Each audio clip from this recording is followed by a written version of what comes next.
পুরুষের যেই পৌরুষত্ব, পুরুষের যে আত্মমর্যাদা, আত্মসম্মান, দায়িত্বশীলতা, দায়িত্ববান হওয়া, এটার উপর যদি কোনো পুরুষ অটল থাকে, যেটার উপর আল্লাহ তাকে সৃষ্টি করেছে, তাহলে এই নারী আর এই পুরুষ যখন একত্রিত হবে তখন এরা দুনিয়াতেই জান্নাত পেয়ে গেছে।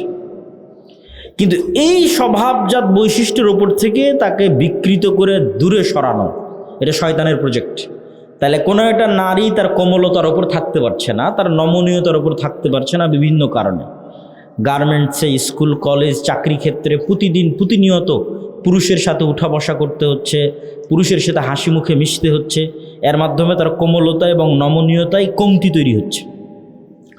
যত বেশি পুরুষের সাথে সে মিশবে এবং উঠা বসা করবে, তত তার মধ্যে পুরুষালী স্বভাব, আধিপত্য বিস্তার করা, অর্থনৈতিক ক্ষমতা, পদের ক্ষমতা, আধিপত্য বিস্তারের মানসিকতা আসবে। এবার পুরুষ যখন গায়রাতবিহীন হয়ে যাবে, দায়ুস, আত্মমর্যাদাহীন, পৌরুষত্ব নাই, না অর্থনৈতিক সক্ষমতা আছে, না শারীরিক সক্ষমতা আছে, না নৈতিক সক্ষমতা আছে, কোনো দিক থেকেই সে তার স্ত্রীর সামনে দাঁড়াতে পারে না, তাহলে তখন তার মধ্যে মেয়েলি স্বভাব বিরাজ করবে। এটা হলো বিকৃতির শুরু। যেই স্বভাবজাত বৈশিষ্ট্যের উপর আল্লাহ মানুষকে সৃষ্টি করেছিলেন, বিকৃতির শুরু। এটা শয়তান চায়। এই বিকৃতিটা যখন সংঘটিত হয়ে যাবে, তখন এই সমাজ, এই নারী, এই পুরুষ পৃথিবীতে স্বাভাবিক আর আনন্দ পাবে না। একে তখন আনন্দ খুঁজতে হবে অস্বাভাবিক রাস্তায়। সে অস্বাভাবিক রাস্তা হতে পারে সমকামিতা, সে অস্বাভাবিক রাস্তা হতে পারে এই রকম যে নিকৃষ্ট কার্যকলাপ শয়তান এই সমস্ত গণতন্ত্রের ধ্বজাধারী নরপিশাচ, নরপশু যারা পৃথিবীকে শাসন করতেছে, ভিতর থেকে খোখলা, পৃথিবী শাসন করার যাদের কোনো নৈতিক অধিকার নাই, হারিয়ে ফেলেছে, তাদের মধ্যে এই স্বভাবগুলো শয়তান কিভাবে প্রবেশ করিয়েছে? কেননা তারা স্বভাবজাত বৈশিষ্ট্যের উপর বাকি নাই। এর আস্ত শয়তানের পূজারী। ওই পূজারী নয় যে নিজের অজান্তে শয়তানের পূজা করছে, জেনে বুঝে শয়তানেরই পূজা করতেছে, শয়তানকেই নিজের ইলাহ মেনে ইবলিস কোনটাতে খুশি হবে সেটা করতেছে। এবং যদি তারা সরাসরি ইবলিসের সাথে মিটিং দেয়, সরাসরি শয়তানের সাথে সাক্ষাতে কথা বলে, তবু আশ্চর্যের হওয়ার কোনো বিষয় নয়, স্বাভাবিক একটি বিষয়। তো এই যে শয়তান এবং শয়তানের অনুসারী যারা আজকের পৃথিবী শাসন করছে, এদের শত্রু তো ইসলাম, এদের শত্রু তো নবীরা, নবীদের উত্তরসূরীরা, এদের শত্রু তো মানুষের স্বভাবজাত বৈশিষ্ট্য যেটার উপর ইসলাম টিকে আছে। তো এই জন্য আমি আমার বহু বক্তব্যে বলেছি এবং আজকেও বলছি, ইসলাম নিজেই কোনো দল, সংগঠন, মতবাদ, আদর্শ, নির্বাচন, ভোট কোনো কিছু ছাড়াই ইসলাম নিজেই ইটসেলফ একটা বিপ্লব। নিজেই ইসলাম নিজেই পৃথিবীকে পরিবর্তন করে দিতে পারবে, ইসলাম নিজেই বাংলাদেশকে পরিবর্তন করে দিতে পারবে। মানুষকে জাহান্নামে নিয়ে যাওয়ার যে চেষ্টা, যে ইচ্ছা, যে আকাঙ্ক্ষা শয়তানের, এই ইচ্ছা আকাঙ্ক্ষার কথা মহান আল্লাহ সুবহানাহু তাআলা নিজেও পবিত্র কোরআনে বিভিন্নভাবে তুলে ধরেছেন। তো শয়তানের বর্ণনা দিতে গিয়ে আল্লাহ সুবহানাহু তাআলা বলেন যে শয়তান কসম করে বলছে, কাসামাহুমা, যে শয়তান কসম করে বলছে যে সে হচ্ছে লামিনান নাসিহিন, সে কল্যাণকামীদের অন্তর্ভুক্ত। শয়তান আদম আলাইহিসসালাতু ওয়াসসালাম এবং হাওয়া আলাইহিসসালাতু ওয়াসসালামকে কসম করে বলতেছে যে আল্লাহর কসম, আমি আপনার এবং আপনার স্ত্রীর কল্যাণকামী। আপনারা যদি এই গাছের পাতা ভক্ষণ করেন তবেই আপনারা জান্নাতে স্থায়ী হবেন এবং ফেরেশতায় রূপ লাভ করবেন। আর যদি আপনারা এই গাছের পাতা ভক্ষণ না করেন তাহলে অতি দ্রুত কোনো এক সময় মহান আল্লাহ আপনাদেরকে জান্নাত থেকে বের করে দিবে। তো আমি শয়তান আপনাদের কল্যাণকামী, আল্লাহর কসম করে বলছি, দয়া করে গাছের পাতা গ্রহণ করেন যাতে আপনারা ফেরেশতায় রূপান্তর হতে পারেন আর এই জান্নাতে স্থায়ী থাকতে পারেন। আদম আলাইহিস সালাতু ওয়াস সালাম শয়তানের কথা বিশ্বাস করলেন, এটা কোরআনের বর্ণনা, এবং সেই গাছের পাতা ভক্ষণ করলেন। এই আয়াত তুলে ধরার পেছনে কারণ হচ্ছে, শয়তান যে কাজ আপনাকে দিয়ে করাতে চায় সেটির পক্ষে এত যুক্তি, এত তর্ক উপস্থাপন করে যে ওই কাজটাকে আপনি ভালো মনে করে করবেন না খারাপ মনে করে করবেন? ভালো মনে করে করবেন। এই একটা পয়েন্ট আপনার মাথায় নিতে হবে যে শয়তান যেই কাজ আমাদের করাতে চায় সেই কাজের পক্ষে সে আমাদের কল্যাণে এত যুক্তি উপস্থাপন করবে যে আমরা ওই কাজ করার সময় ওই কাজটাকে আমাদের জন্য ভালো মনে করেই করব।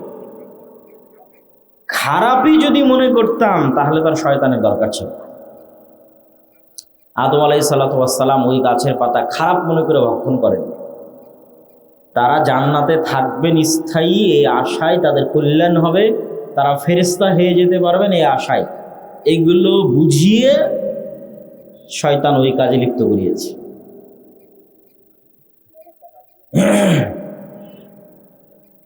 তো শাবান মাসের মতো একটা পবিত্র মাস চলমান, যেই মাসে মানুষের আমলনামা রব্বুল আলামিনের সামনে উপস্থাপন করা হয়, সারা বছরের মানুষের সারা বছরের আমলনামা রব্বুল আলামিনের সামনে তুলে ধরা হয়।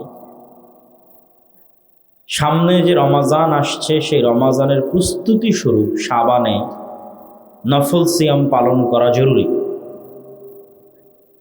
এই মাসটাকে শয়তান আমাদের কি কাজে ব্যস্ত রেখেছে দেখেন। শয়তান যে সমস্ত কাজ দিয়ে আমাকে জাহান্নামে নিয়ে যেতে চায় তার মধ্যে বড় গুনাহগুলো করানো কঠিন।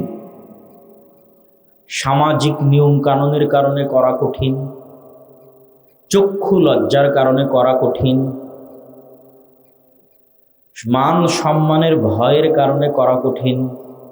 আপনি কাউকে হত্যা করবেন, আপনাকে দিয়ে কাউকে হত্যা করিয়ে শয়তান আপনাকে জাহান্নামে নিয়ে যাবে, এটা বাস্তবায়ন করতে শয়তানকে অনেক পরিশ্রম করতে হবে। আপনি কারোর সাথে জেনায় লিপ্ত হবেন, তারপরে শয়তান আপনাকে জাহান্নামে নিয়ে যাবে, এটা বাস্তবায়ন করতে শয়তানকে অনেক পরিশ্রম করতে হবে। কিন্তু একটা কাজ যেটা বাস্তবায়ন করতে শয়তানকে কোনো পরিশ্রম করতে হয় না, সেটা হচ্ছে শয়তান শুধু বলবে অমুককে গালি দে, অমুকের দুর্নাম কর, অমুকের বিরুদ্ধে কমেন্ট লেখ, অমুকের বিরুদ্ধে কথা বল। এই একটা কাজ করাতে শয়তানকে কোনো পরিশ্রম করতে হয় না, শুধু বাটন চাপতে দেরি, আপনি করতে দেরি করবেন না। মানে আপনার কলবে শয়তানের ওয়াসওয়াসা আসতে যতক্ষণ দেরি লাগে, করতে আপনার দেরি হবে না। আর এটির কথায় আমি বলেছি, মাসিক আল ইতিসামের এই মাসের সম্পাদকীয় আছে নির্বাচন কেন্দ্রিক যত গুনাহ। তো এটির কথা আমি বলেছি যে গোলাম বা কৃতদাসের স্বভাব হচ্ছে যাদের আত্মসম্মান এবং আত্মমর্যাদা থাকে না, তাদেরই বৈশিষ্ট্য হচ্ছে গীবত, অপবাদ, পরনিন্দা, মারামারি, কাড়াকাড়ি, গণ্ডগোল, তাদেরই বৈশিষ্ট্য। তো গণতন্ত্র এমন এক মতবাদের নাম যেটির মধ্যে মুসলমানদেরকে নিক্ষেপ করার মাধ্যমে মুসলমানদের গোলাম হওয়ার কালচারকে অব্যাহত রাখা হয়, যে মুসলমানেরা যেন স্বাধীন আত্মমর্যাদা সম্পন্ন না হতে পারে, এর মধ্যে যেন গোলামির স্বভাব বিরাজমান থাকে। এটি করার জন্য, এটি অব্যাহত রাখার জন্য এটিকে চালু রাখা হয়েছে। ইসলামে অবশ্যই রাজনীতি আছে। ইসলাম একটি পূর্ণাঙ্গ রাষ্ট্র ব্যবস্থার নাম, একটি পূর্ণাঙ্গ জীবন ব্যবস্থার নাম। রাসূলুল্লাহ সাল্লাল্লাহু আলাইহি ওয়াসাল্লামের চেয়ে রাষ্ট্রনীতি, অর্থনীতি আজকের পৃথিবীতেও কেউ ভালো বুঝে এটা নয়।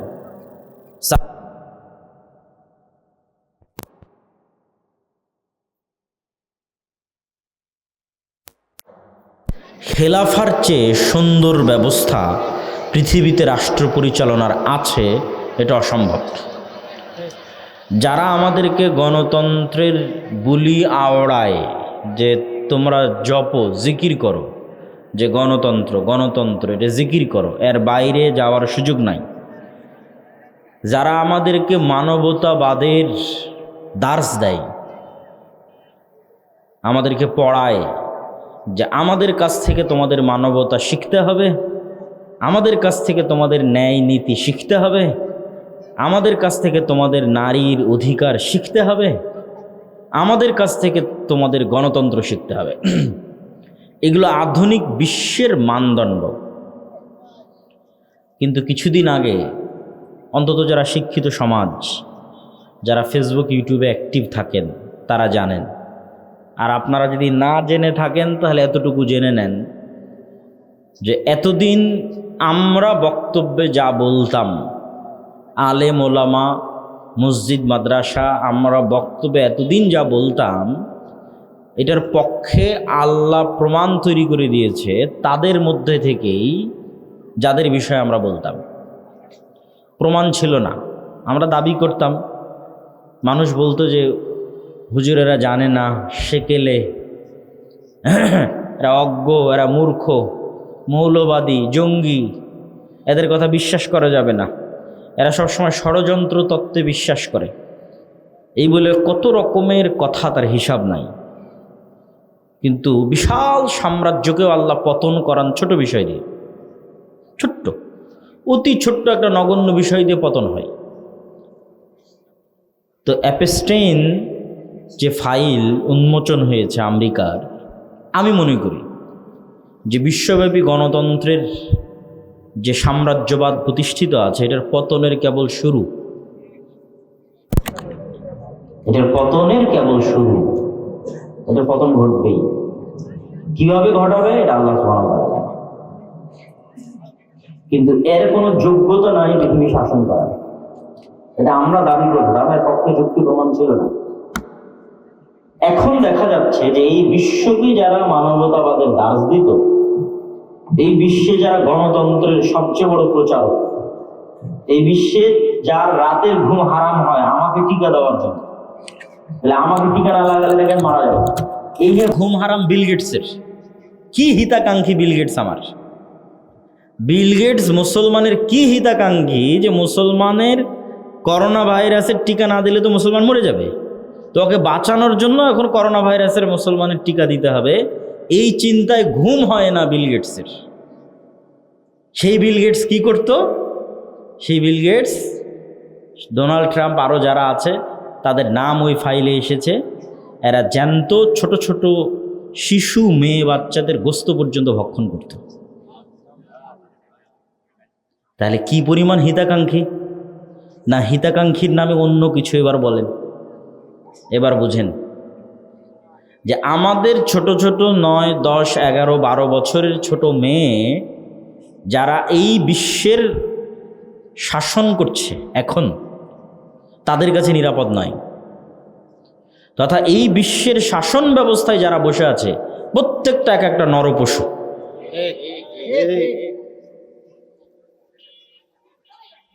যারা মুসলমানদেরকে মানবতাবাদের দার্স দেয়, গণতন্ত্রের ধ্বজাধরি, যে গণতন্ত্র প্রতিষ্ঠা করলে তোমরা নিরাপদে থাকবা, ন্যায় শাসন প্রতিষ্ঠা হবে, এই গণতন্ত্রের যারা দার্স দেয়, বুলিয়া ওড়ায়, এরা প্রত্যেকটা এক একটা আস্ত নরপিশাচ।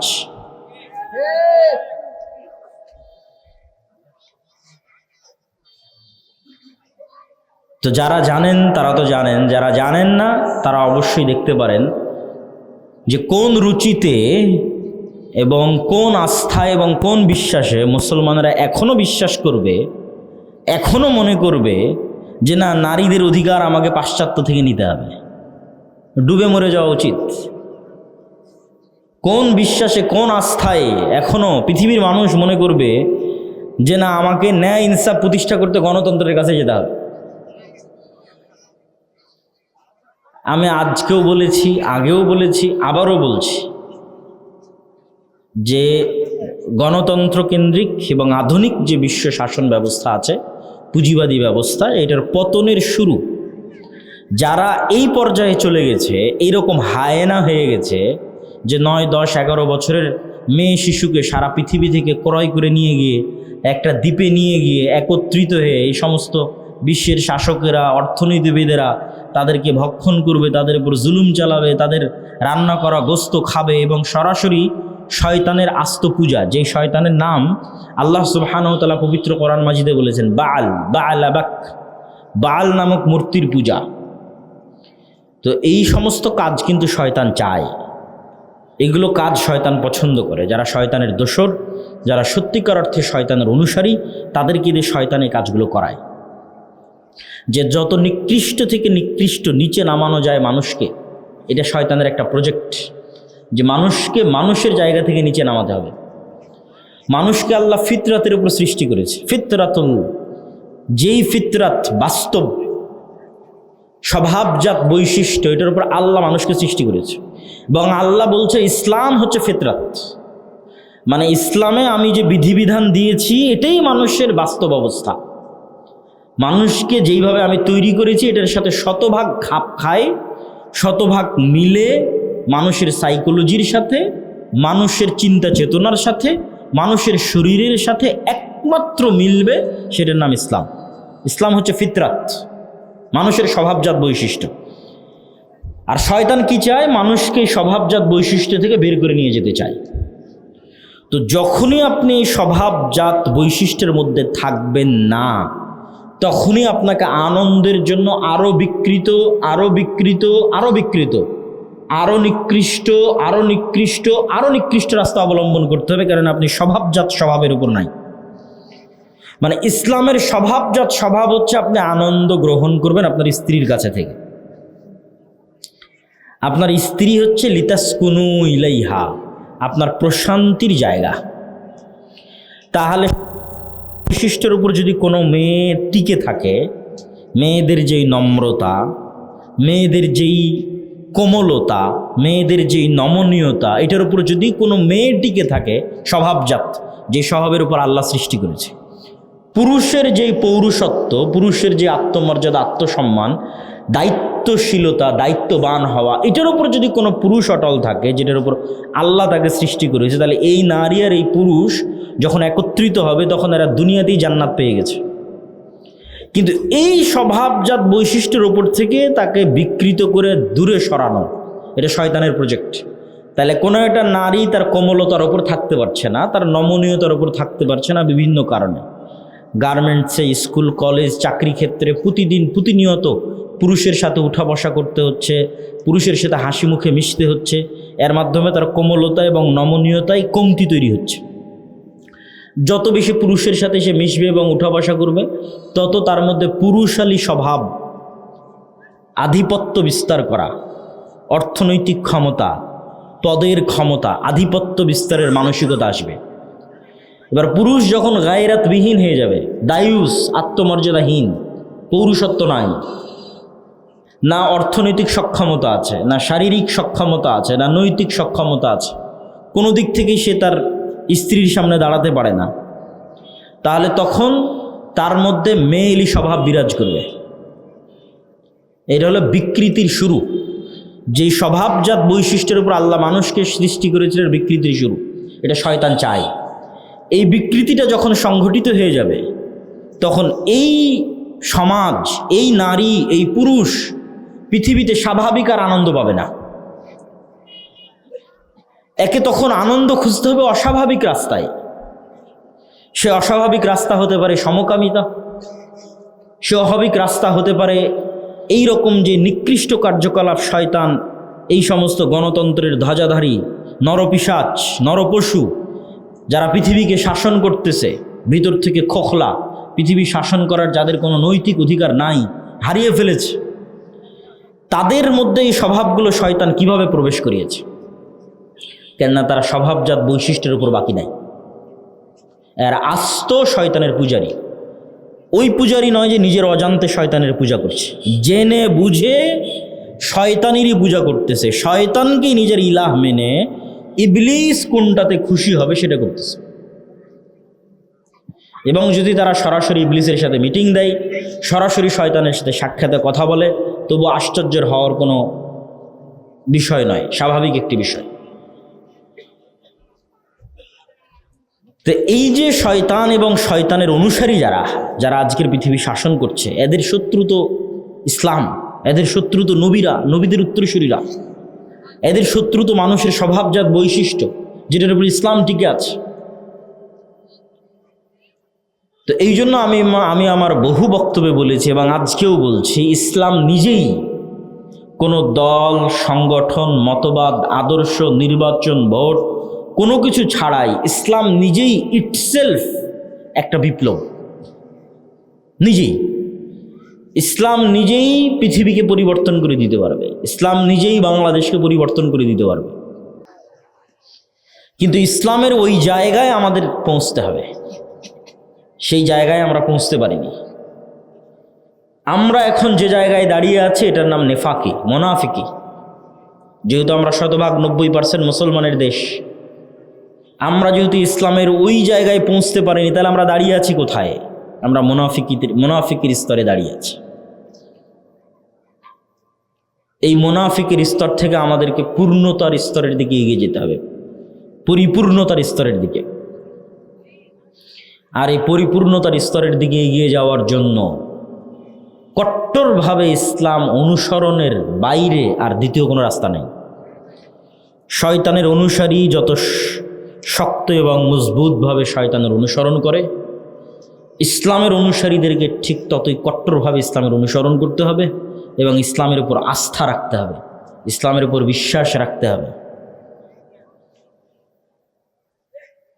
প্রিয় উপস্থিতি,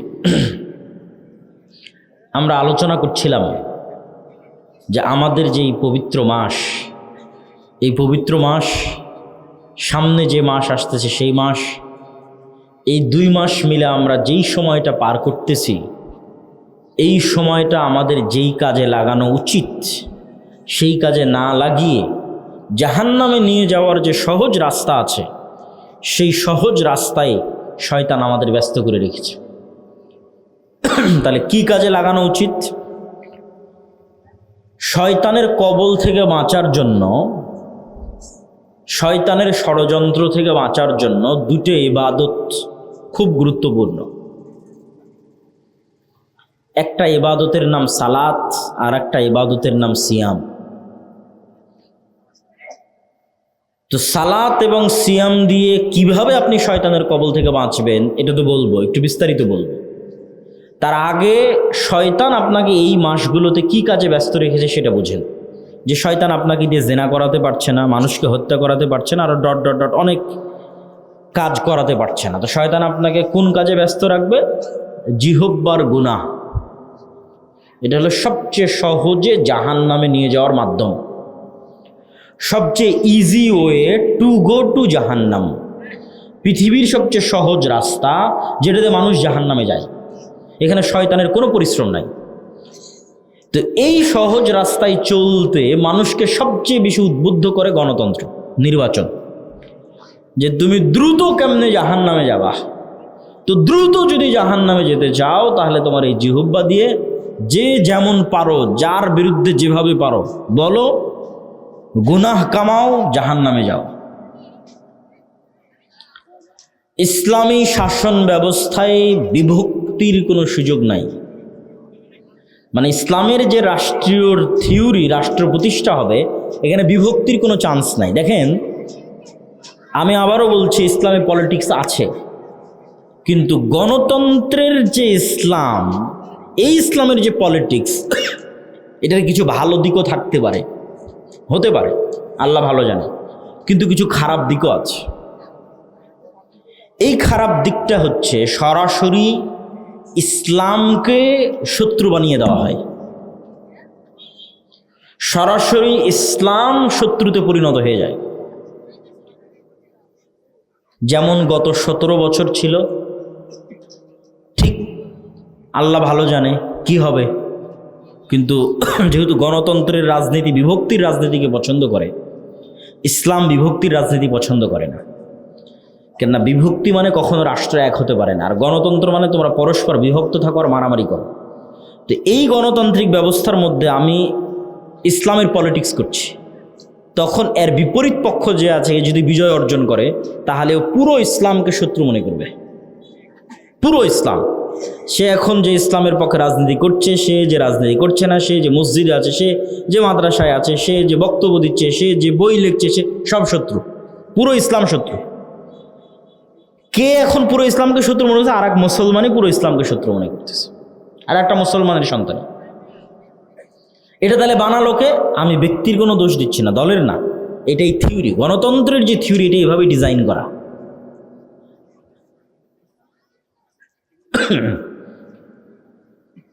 তো এই যে বিভক্তির যে রাজনীতি, এই বিভক্তির রাজনীতির সবচেয়ে বড় অনুষঙ্গ হচ্ছে গীবত, তহমত, অপবাদ।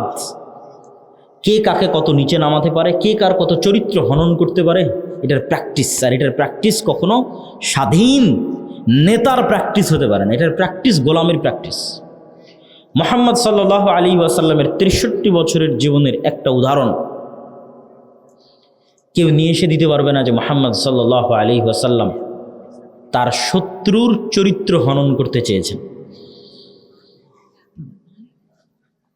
আবু সুফিয়ান যদি এক দিনের জন্য, এক সেকেন্ডের জন্য বুঝতো যে মুহাম্মদ সাল্লাল্লাহু আলাইহি ওয়াসাল্লাম তাকে ব্যক্তিগতভাবে অ্যাটাক করেছেন, আদর্শিক আক্রমণ নয়, ব্যক্তিগত অ্যাটাক।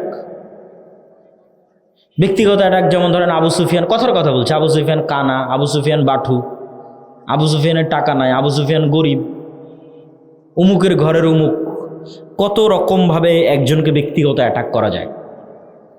গায়ের রং দিয়ে ব্যক্তিগত অ্যাটাক করা যায়, বিভিন্নভাবে করা যায়।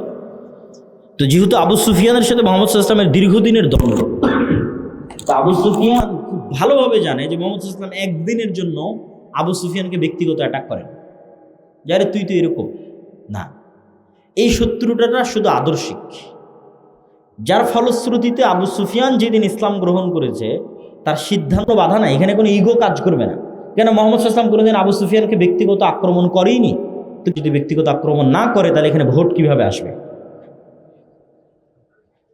তাহলে এই কালচারটা একদিকে যেমন আমার ইসলামের দৃষ্টিতে নেতৃত্বের যে গুণ আছে এটাকে ধ্বংস করে দিচ্ছে, ইসলামের দৃষ্টিতে নেতা হওয়ার যে গুণ এটাকে ধ্বংস করে দিচ্ছে, আমাকে গোলাম বানিয়ে ফেলতেছে। পাশাপাশি জাহান্নামে যাওয়ার সবচেয়ে যে সহজ রাস্তা, এই সহজ রাস্তায় শয়তান আমাদের অভ্যস্ত করে ফেলতেছে জাহান্নামে নিয়ে যাওয়ার।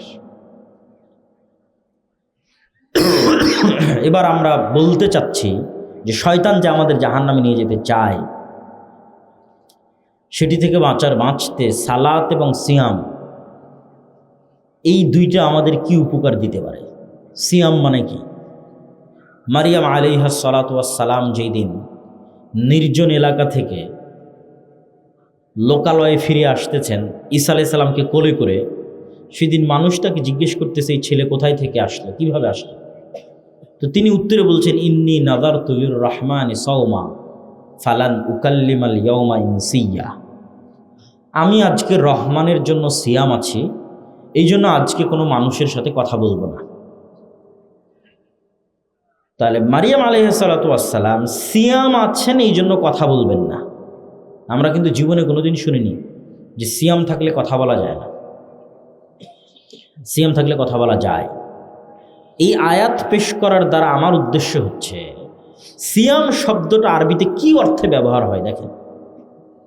যে মারিয়াম আলাইহিস সালাতু ওয়াস সালাম কথা বলবে না তাই বলতেছে আমি সিয়াম আছি, তার মানে সিয়াম মানে শুধু পেটের বিরত থাকা নয়, সিয়াম মানে শুধু লজ্জাস্থানের বিরত থাকা নয়, সিয়াম মানে জিহ্বারও বিরত থাকা, সিয়াম মানে চোখেরও বিরত থাকা, সিয়াম মানে কানেরও বিরত থাকা, সিয়াম মানে হাত পায়েরও বিরত থাকা। এটা পুরো সামগ্রিক বিরত থাকার একটা ইবাদতের নাম সিয়াম, সামগ্রিক। সিয়ামের সর্বনিম্ন স্তর হচ্ছে আপনার পেট বিরত থাকবে, লজ্জাস্থান বিরত, সর্বনিম্ন, যেটা ক্রস করলে সিয়াম ভেঙে যায়। কিন্তু সিয়ামের যেই স্তরে গেলে আপনি ফজিলত পাবেন, যেই স্তরে না গেলে আপনি ফজিলত পাবেন না।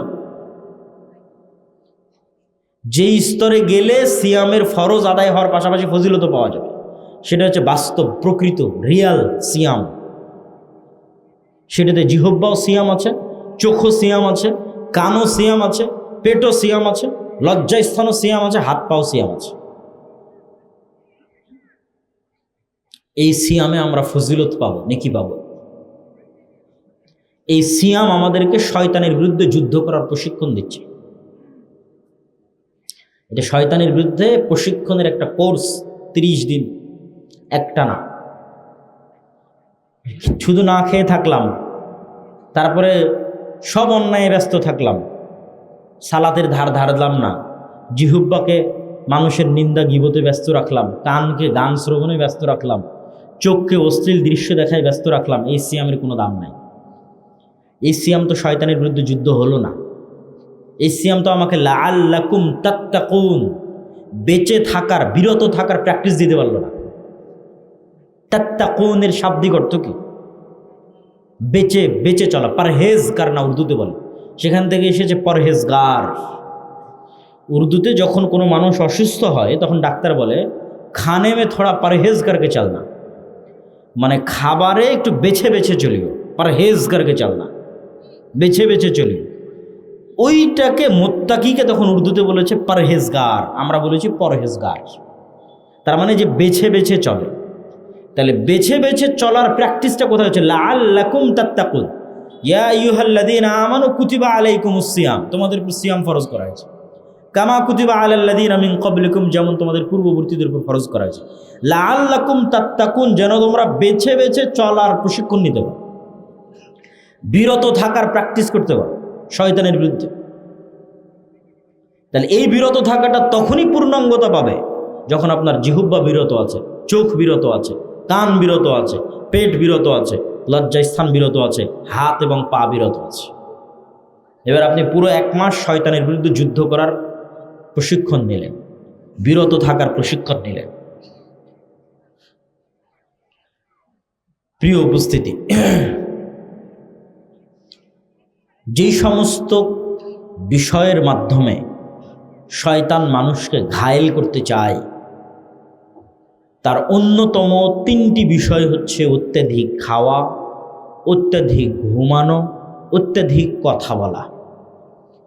এই 3টে শয়তান আমাদের উপর চাপিয়ে দিতে চায় যে সারাদিন এর ওর নামে যা ইচ্ছা তাই বলো, সারাদিন যা ভালো লাগে সব খাও, বিড়ি, সিগারেট, মদ, জুয়া, জর্দা, গুল, তামাক সব,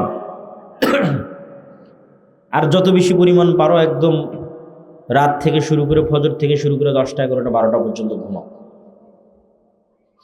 এই 3টে শয়তানি স্বভাব। তাহলে পেট পূর্ণ করে যখন মানুষ খায় তখন ইবনুল কাইয়িম রাহিমাহুল্লাহ বলছেন যে মানুষের রক্ত সঞ্চালনের এই রাস্তা প্রশস্ত হয়, এবং প্রশস্ত হওয়ার কারণে ওর মধ্যে দিয়ে শয়তান আরও বেশি ঢুকতে পারে। শয়তান কিন্তু আমাদের শরীরে ঢোকে, ইয়াজরি মাজরাদ দাম, রক্ত সঞ্চালনের রাস্তাগুলোর মধ্যে দিয়ে শয়তান প্রবেশ করে। তাহলে যখন পেট পূর্ণ করে খাবে, প্রচুর পরিমাণে ঘুমাবে, তখন এগুলোতে শয়তানের প্রবেশাধিকার বাড়ে। তাহলে এই জন্য শয়তানের ঢোকা কমিয়ে আনার জন্য মানুষের জন্মগত স্বভাব, নাফসানি চাহিদা, পৃথিবীতে যদি শয়তান নাই, আজকে কল্পনা করেন ইবলিস এবং ইবলিসের বাহিনী নাই, তারপরেও মানুষের সবচেয়ে বড় শত্রু তার নিজের নাফস। কেন? এই নাফস এই পৃথিবীতে তৈরি হয়েছে, এই পৃথিবীর আলো, বাতাস, মাটি, পানি দিয়ে তৈরি হয়েছে। রূহ এসেছে আসমান থেকে, ওর সাথে দুনিয়ার সম্পর্ক নাই। কিন্তু যেই নাফস দুনিয়াতে তৈরি হয়েছে, ও তো দুনিয়ার খাওয়া, দুনিয়ার বিনোদন ভালোবাসবেই। এইটা নাফসের জন্মগত চাওয়া যে সে খাওয়াকে ভালোবাসবে, এটা নাফসের জন্মগত চাওয়া যে সে নারীকে ভালোবাসবে, এটা নাফসের জন্মগত চাওয়া যে সে টাকাকে ভালোবাসবে। নাই পৃথিবীতে শয়তান, তখন এই নাফস নিজেই আপনাকে পথভ্রষ্ট করার জন্য যথেষ্ট। এই জন্য কিছু কিছু দোয়ায় রাসূলুল্লাহ সাল্লাল্লাহু আলাইহি ওয়াসাল্লাম একসাথে নাফস থেকেও পরিত্রাণ চেয়েছেন, শয়তান থেকেও পরিত্রাণ চেয়েছেন। প্রত্যেক বক্তা যখন বক্তব্য শুরু করে তখন দেখবেন, আজকের বক্তব্য আমি শুরুতে বলেছি, নাহমাদুহু ওয়া নাস্তাঈনুহু ওয়া নাস্তাগফিরুহু ওয়া নাউযু বিল্লাহি মিন শুরুরি আনফুসিনা। আল্লাহর কাছে পরিত্রাণ চাচ্ছি আমার নাফসের অকল্যাণ থেকে। তো নাফস যদি ভয়ঙ্করই না হবে তো নাফসের অকল্যাণ থেকে কেমনি পরিত্রাণ চাই? শয়তান ছাড়া নাফস ইটসেলফ ভয়ঙ্কর, শয়তান ছাড়াই। এবার নাফসের নিজের নাফসানি চাওয়া, তার সাথে শয়তান যুক্ত হয়েছে, শয়তানের ওয়াসওয়াসা, এই দুটো যখন যুক্ত হয় তখন এটা আরো ভয়ঙ্কর। তাহলে এই দুটাকে লাগাম দেওয়ার জন্য একটা বড় মাধ্যম হচ্ছে সিয়াম। নাফস নিজে চায় খেতে, খাওয়া ভালোবাসে, সেখানে আমি খাওয়া বন্ধ করে দিয়েছি। নাফস নিজে চায় যে সে ঘুমাবে, সেখানে আমি রাত জাগতেছি। নাফস চায় যে সে মানুষের বিরুদ্ধে গীবত, তহমত, অপবাদ, যত মানুষকে ছোট করতে পারে তত মজা পায়, সেখানে আমি জিহ্বার সিয়াম পালন করা শুরু করেছি। তাহলে চোখের সিয়াম, কানের সিয়াম, জিহ্বার সিয়াম, পেটের সিয়াম, লজ্জা স্থানের সিয়াম, এগুলো একসাথে শয়তান এবং আমার নাফস, এই দুটোর বিরুদ্ধেই যুদ্ধ। এই জন্য মানুষকে ভালো করতে, পরহেজগার করতে, মুত্তাকি করতে সিয়ামের কোনো বিকল্প নেই। শাবান মাসে সিয়াম পালন, রমাজানে সিয়াম পালন, বৃহস্পতিবার সোমবারে সিয়াম পালন, মাসের 3 দিন সিয়াম পালন অব্যাহত রাখতেই হবে। পারলে দাউদ আলাইহিস সালাতু ওয়াস সালামের মতো একদিন পর একদিন। আমরা সেভাবে পারি না, তবে ওস্তাদ শায়েখ আব্দুর রাজ্জাক বিন ইউসুফ এবং আমার মা ধারাবাহিক অব্যাহত সবসময় নফল সিয়াম পালন করে। বৃহস্পতিবার সোমবার, মাসের 3 দিন, শাবান মাসের শুরু থেকে সব সময়। এটা কখনো বৃহস্পতিবার সোমবারের সিয়ামও কখনো মিস দেন না, মাসের 3 দিনের সিয়ামও কখনো মিস দেন না, শাবান মাসের শুরু থেকে তো দেনই। তো আমরা ওইভাবে পারি না, কিন্তু দেখে অনুপ্রাণিত হই যে না, চেষ্টা করতে হবে, পারতে হবে, করতে হবে। তো আপনাদেরকেও উৎসাহিত করছি যে আপনি যদি শাবান মাসে সিয়াম না রাখেন তাহলে আপনার ব্রেন আনপ্রিপেয়ার্ড অবস্থায় রমজানে ঢুকবে, অপ্রস্তুত অবস্থায় রমজানে ঢুকবে। আর আপনি যদি শাবানে সিয়াম রাখেন তাহলে সাইকোলজিক্যালি, মেন্টালি আপনার ব্রেনকে আপনি আগে থেকে সিগন্যাল দিচ্ছেন, ব্রেনকে সিগন্যাল দিচ্ছেন। দেখেন, ব্রেন একটা ভিন্ন স্বাধীন সত্তা, ওকে আপনি যেভাবে ইউজ করবেন ও সেভাবে অভ্যস্ত হয়ে যাবে। তো ব্রেনকে আপনি আগে থেকে সিগন্যাল দিচ্ছেন যে আমি শাবানে সিয়াম রাখছি কেন, সামনে রমজান আসতেছে। তখন ব্রেন নিজেই প্রস্তুত হবে, মেন্টালি প্রিপেয়ার্ড হবে যে না, রমজানকে মূল্যায়ন করতে হবে, রমজানে ইবাদত করতে হবে, এই মূল্যায়ন, এই প্রস্তুতিটার দরকার আছে। সিয়ামের বিষয়ে আর একটা কথা বলে আমরা সালাত কিভাবে আমাদেরকে শয়তানের কবল থেকে রক্ষা করতে পারে সেটির দিকে আগাও। সিয়ামের বিষয়ে আরেকটি কথা, রমাজান এবং শাবান এবং সিয়াম, এগুলো বিষয়ে শেখ আব্দুর রাজ্জাক বিন ইউসুফ আর আলোচনা করবেন। সিয়ামের বিষয়ে একটি কথা, আল্লাহ সুবহানাহু তাআলার কাফারা সিস্টেম, গুনাহ মাফ হওয়ার যে পদ্ধতি আল্লাহ তৈরি করে রেখেছেন, আল্লাহ সেট আপ করে রেখেছেন যে গুনাহ মাফ হবে।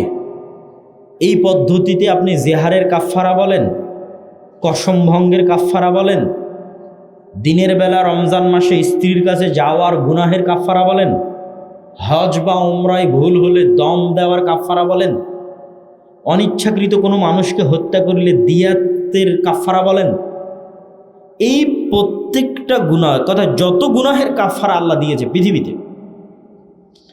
এই প্রত্যেকটা কাফারা শুরু হয় গোলাম আজাদ করো, না হয় এতজন মিসকিনকে খাওয়াও। এটা দিয়ে গোলাম আজাদ সর্বোচ্চ, কেন গোলাম আজাদ করতে বেশি টাকা লাগে, তার চেয়ে একটু কম টাকা লাগবে মিসকিনকে খাওয়ান, পরিমাণ কম বেশি, কোথাও 10 জন মিসকিন, কোথাও 60 জন মিসকিন, এক একটা এক এক ধরনের কাফারা নির্ধারণ করা আছে। তথা প্রথম যে দুইটা বললাম, এই দুইটা হচ্ছে টাকা, গোলাম আজাদ করতে টাকা দিতে হবে, মিসকিনকে খাওয়াতে টাকা দিতে হবে।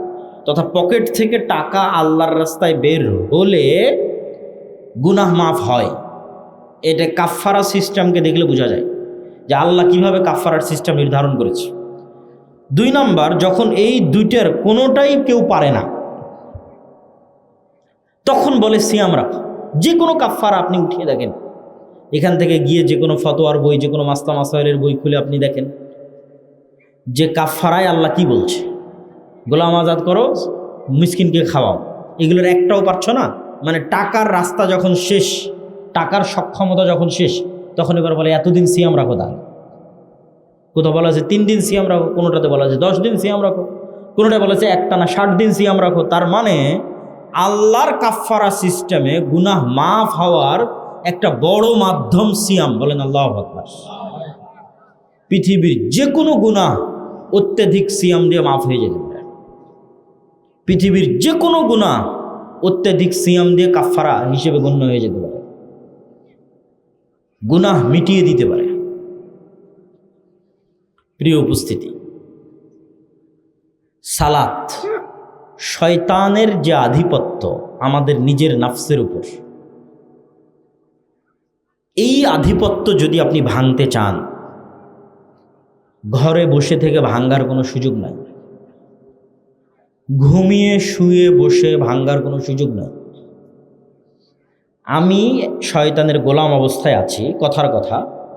এখন শয়তানের গোলামি থেকে বের হতে চাই, তাহলে বের হব শুয়ে থেকে হবে না, ঘুমিয়ে থেকে হবে না, বসে থেকে হবে না, খেয়ে দেয়ে হবে না।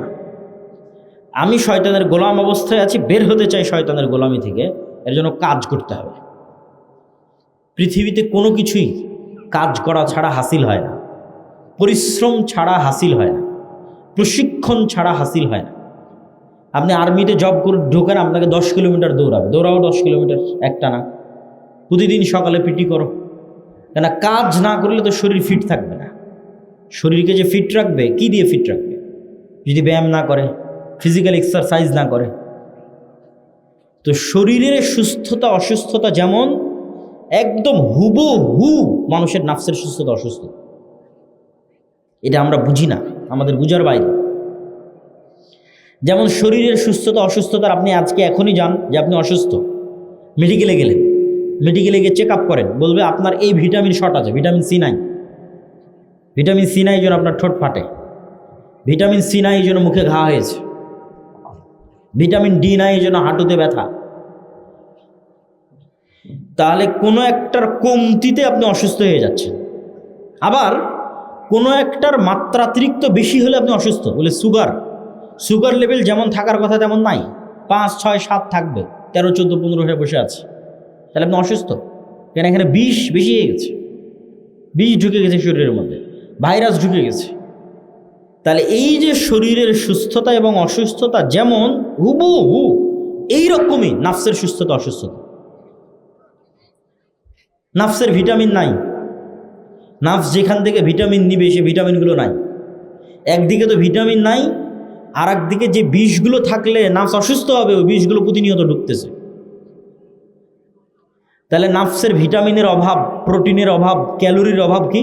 যত ফরজ ইবাদত আছে সব ফরজ ইবাদত, প্রত্যেকটা ফরজ ইবাদতে চুল পরিমাণ কমতি তৈরি হওয়া মানে নাফস অসুস্থ। ওখানে পূর্ণাঙ্গ ভিটামিন ঢুকতেছে না, প্রোটিন ঢুকতেছে না, ক্যালোরি ঢুকতেছে না, অসুস্থ হয়ে গেছে, মারা যাওয়ার দ্বার প্রান্তে, নূর কমে যাচ্ছে। নাফসের মৃত্যু মানে নূর না থাকা। বলে নাফসের মৃত্যু কি দিয়ে বুঝবে? নাফস এবং রুহের মৃত্যু হচ্ছে নূর না থাকলেই মৃত্যু। তাহলে আমাদের যতজনের নাফস জীবিত আছে না মৃত আছে কি দিয়ে বুঝবেন? হার্টবিট পাম্প করতেছে, রক্ত বের হচ্ছে, তার মানে বেঁচে আছেন। জি না, এই বেঁচে থাকা তো দুনিয়াবি বেঁচে থাকা। রুহানিভাবে আপনি জীবিত কিনা, আপনার রুহ জীবিত কিনা, না আপনি মারা গেছেন। তা আপনার নাফস এবং রুহ এটা মারা গেছে কিনা এটা বুঝবেন কীভাবে? আপনার এর মধ্যে কালবে নূর আছে কিনা। নূর নাই, মৃত, মারা গেছে। তাহলে ওই নূর কি কোথায় থেকে আসবে? আপনি তো নিজেই কমিয়েছেন, সালাতে নাই, সিয়ামে নাই, এগুলো জরুরি যে ভিটামিনগুলো থাকা দরকার সেগুলো নাই, কমে গেছে। তাহলে তো অটোমেটিক নূর মারা যাওয়ার দিকে। এবার যে সমস্ত ভাইরাস ঢুকলে আপনি মারা যাবেন, ওই ভাইরাস প্রতিনিয়ত ঢুকতেছে, কান দিয়ে গান ঢুকতেছে, এটা ভাইরাস ঢোকার রাস্তা। শয়তানের আক্রমণের জানালা কান, চোখ দিয়ে অশ্লীল দৃশ্য ঢুকতেছে, এটা ভাইরাস। এটা ওইভাবেই হৃদয়কে আক্রান্ত করে যেভাবে বাস্তবে আমাদের শরীর আক্রান্ত হয়। এই জিনিসগুলো, প্রত্যেকটা যে বিষয়গুলো আমি বলতেছি এটা বাস্তব। এটা মাপার কোনো যন্ত্র পৃথিবীতে নাই। তাই এটা মাপার যদি কোনো যন্ত্র পৃথিবীতে বের করা যেত, তাহলে আপনি মেপে দেখতে পেতেন যে হ্যাঁ, আমার কাল্ব, আমার হৃদয় আসলেই নূর নাই, নূর হারিয়ে গেছে, এখানে ভাইরাস ঢুকে এটাকে বিষাক্ত করে ফেলেছে এবং এখান থেকে নূর বিদায় নিয়েছে। ওই রকমই একটা ভাইরাস হচ্ছে এই যে জিহ্বা দিয়ে যে আমরা একে অপরকে গালি দিচ্ছি, মিথ্যা অপবাদ দিচ্ছি, গীবত করছি। দেখেন, মানুষ যখন মিথ্যা বলে তখন তার মুখে দুর্গন্ধ তৈরি হয়, যে দুর্গন্ধে ফেরেশতা পালিয়ে যায়, সহিহ হাদিস। তো আপনি কি মনে করেন যে এই দুর্গন্ধটা বাস্তবে তৈরি হয়েছে না কল্পনায় তৈরি হয়েছে? বাস্তবে তৈরি হয়েছে। আমি যখন মিথ্যা বললাম, আপনি যখন মিথ্যা বললেন, তখন আমার মুখ থেকে বাস্তবেই দুর্গন্ধ বেরিয়েছে। এই দুর্গন্ধটা বাস্তব।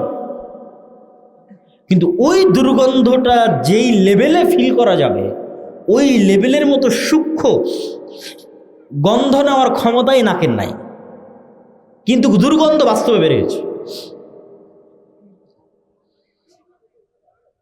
যেমন কুকুরের নাকের যেই লেভেলের দুর্গন্ধ নেওয়ার সক্ষমতা, ওই লেভেলের গন্ধ নেওয়ার সক্ষমতা তো আমার নাকের নাই। ফলত আমি বলবো যে বোতলেরও গন্ধ নাই, এই মাইকেরও গন্ধ নাই, জামারও গন্ধ নাই, কিন্তু প্রত্যেকটার গন্ধ আছে। তাহলে এগুলো বাস্তব লেভেলে ঘটে। তো আল্লাহ সুবহানাহু ওয়া তাআলার কাছে একজন সিয়াম পালনকারীর মুখের গন্ধ মিসকে আম্বর, মেরিগো নাভির যে পৃথিবীর সর্বশ্রেষ্ঠ গন্ধ, তার চেয়ে বেশি প্রিয়। এটা কখন? যতক্ষণ এই জিহ্বা, এই চোখ, এই কান এগুলো দুর্গন্ধের মধ্যে ঢোকেনি। আমি আছি সিয়াম, কিন্তু আমার জিহ্বা থেকে দুর্গন্ধ বের হচ্ছে, মিথ্যা বলতেছি দুর্গন্ধ, গীবত করতেছি দুর্গন্ধ, অপবাদ দিচ্ছি দুর্গন্ধ। তাহলে এটা থেকে কিভাবে সুগন্ধি বের হবে? আল্লাহর কাছে কেমন এটা সুগন্ধযুক্ত মনে হয়? ওই সিয়াম পালনকারীর মুখের গন্ধ থেকেই সুগন্ধি বের হবে, যে সিয়াম পালনকারীর মুখ দুর্গন্ধের মধ্যে ঢুকে। তো আমাদের যে নফস, রূহ এবং কলব, এইটার উপর যদি আমি আধিপত্য বিস্তার করতে চাই, যে না একে শয়তানের গোলামি থেকে বের করব, তাহলে একে কাজ না দিলে, ট্রেনিং না দিলে, ভালো মতো ভিটামিন প্রোটিন না দিলে, ভাইরাস বের না করলে কখনোই ঠিক হবে না। ঠিক আমাদের শরীরের ফিটনেসের জন্য যেমন ব্যায়াম দরকার, ওইরকম নফসকে কন্ট্রোলে আনার জন্য ওর প্রশিক্ষণ দরকার। তাহলে ওর সবচেয়ে বড় প্রশিক্ষণ কি? যেই প্রশিক্ষণটা মৃত্যু পর্যন্ত একদিনের জন্য মিস দেওয়া, মানে ওই একদিনই অসুস্থ, সেটা হচ্ছে সালাত। এটা কাজ, একটা মাত্র কাজ আল্লাহ সুবহানাহু ওয়া তাআলা মুসলমানদের জন্য দিয়েছে, শুধু একটাই কাজ, আর কোনো কাজ দেয়নি। এটা আবার ভুল বুঝিয়েন না, ভুল ব্যাখ্যা করিয়েন না, বুঝিয়ে বলতেছি। আমি বলছি কি, যে আল্লাহ মুসলমানদের শুধু একটাই কাজ করতে দিয়েছে, আর কোনো কাজ দেয়নি। ব্যাখ্যা কি? ব্যাখ্যা হচ্ছে, প্রথমে আপনাকে বুঝতে হবে আল্লাহ সুবহানাহু তাআলার আদেশ তার নিষেধের চেয়ে লক্ষ কোটি গুণ দামি। আবার বুঝেন, আল্লাহর আদেশ তার নিষেধের চেয়ে বেশি বড়, বেশি মহৎ। নিষেধও বড় মহৎ, আদেশটা বড়। কেন?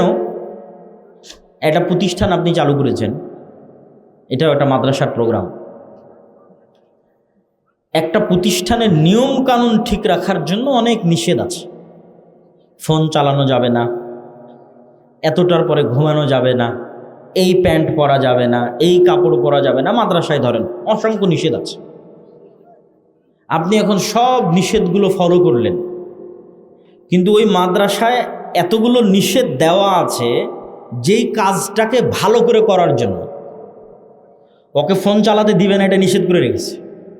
ওকে প্যান্ট পরতে দিবে না, নিষেধ করে রেখেছে। এগুলো নিষেধ দিয়ে রেখেছে একটা কাজ ভালো মতো করার জন্য, সেটা যে নিয়মিত ক্লাসে উপস্থিত হয়ে পড়া ঠিক মতো করা। তো ওইটা দিয়ে নাই, তাহলে নিষেধ মানে লাভ আছে? আমি যদি বুঝাতে না পারি, এটা আমার ব্যর্থতা। যেই একটা মূল কাজকে সামনে রেখে এতগুলো নিষেধ দেওয়া আছে, ওইটা দিয়ে তো আমি নাই, ওই নিষেধের কি দাম? তাহলে আল্লাহ সুবহানাহু ওয়া তাআলা অসংখ্য নিষেধ দিয়েছে, এই সমাজ ব্যবস্থাটাকে ঠিক রাখতে হবে। তো মানুষ যদি মানুষকে হত্যা করে, সমাজ ধ্বংস হয়ে যাবে। আল্লাহ জেনাকে হারাম করেছে, জেনা যদি হারাম না থাকে তাহলে পরিবার ধ্বংস হয়ে যাবে। তাহলে এই পৃথিবীকে টিকিয়ে রাখার জন্য, মানুষের এই সমাজ ব্যবস্থাকে টিকিয়ে রাখার জন্য অসংখ্য নিষেধ আছে। মদকে আল্লাহ হারাম করেছে, যদি সবাই মদ্যপায়ে আসক্ত হয়, সমাজে বিশৃঙ্খলা দেখা দেবে। সবাই যদি জুয়ায় আসক্ত হয়, কোনো একটা কাজ আদেশ হিসেবে আল্লাহ দৈনিক করতে হবে, এরকম কোনো কাজ আল্লাহ সুবহানাহু ওয়া তাআলা দেননি। কোনো একটা কাজ দৈনিক করতে হবে, নারী পুরুষ নির্বিশেষে, কেউ বাদ যাবে না, ধনী গরিব নির্বিশেষে, এরকম কোনো কাজ আল্লাহ সুবহানাহু ওয়া তাআলা দেননি। হজ যে ধনী সে করবে, গরিবের নাই। জাকাত যে ধনী সে দিবে, গরিবের নাই। সিয়াম বছরে একবার রমজান মাসে আসতেছে। তাহলে আপনি যে মুসলমান হলেন, আপনি এখন একটা হিন্দু মানুষ। অসংখ্য হিন্দু মানুষ ভালো থাকার জন্য মদ খায় না, সমাজে ভালো হওয়ার জন্য জেনা ব্যভিচার হত্যা রাহাজানি খুন চুরি ডাকাতিতে নিযুক্ত হয়। এই হিন্দু মানুষটা মুসলমান হয়ে কি করবে?